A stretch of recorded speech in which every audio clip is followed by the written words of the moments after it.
ఒక అందమైన అడవిలో గీత అనే పావురము, సుధ అనే పిచ్చుక, రాధ అనే పిచ్చుక, రాము అనే పిచ్చుక, సుమతి అనే పక్షి, కృష్ణ అనే కొంగ, ఈ 6 పక్షులు మంచి స్నేహితులుగా ఉండేవి.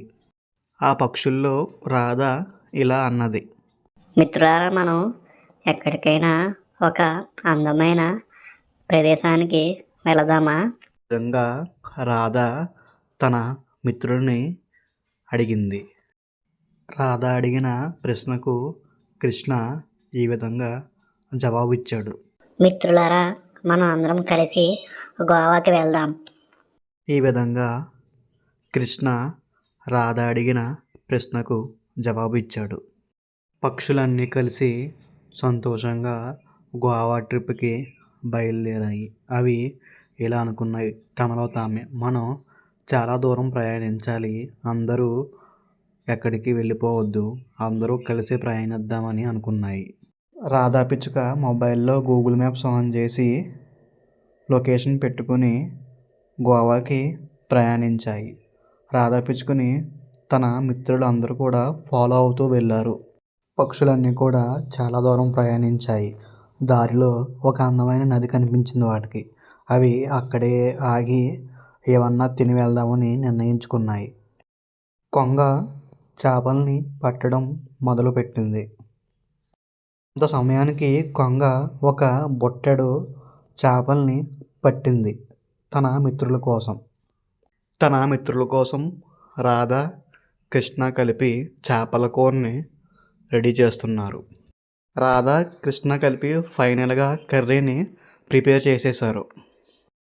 అందరూ కలిసి రాధ, కృష్ణ వండిన చేపల కర్రీని ప్లేట్లో పెట్టుకుని మొత్తం 6 స్నేహితులు కూడా కలిపి తిన్నారు. చాలా ఆనందంగా ఆ ఆహారాన్ని ఆరగించారు. రాధ, కృష్ణ పక్షులు తన మిత్రులతో ఈ విధంగా అన్నాయి.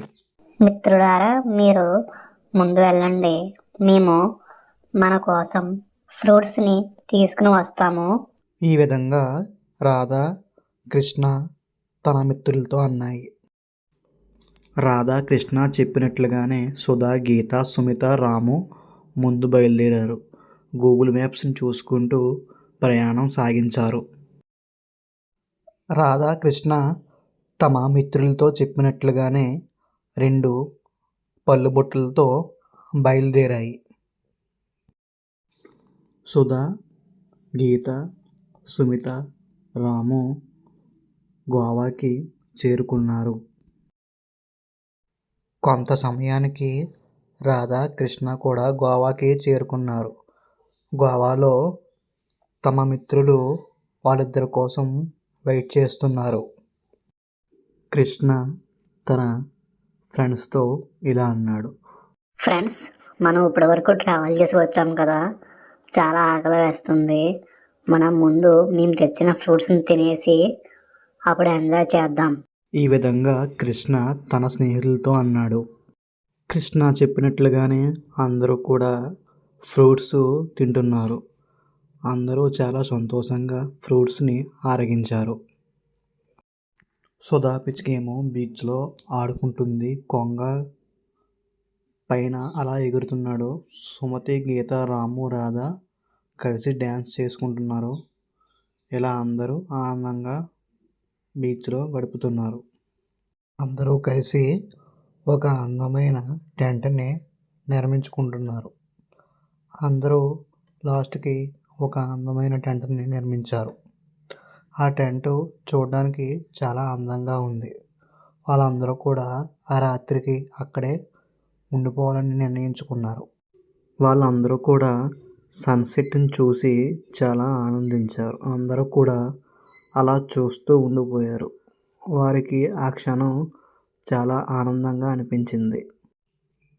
అందరూ కూడా వాళ్ళు నిర్మించుకున్న టెంట్లోకి వెళ్ళి ఆ రాత్రి అక్కడే విశ్రాంతి తీసుకున్నారు.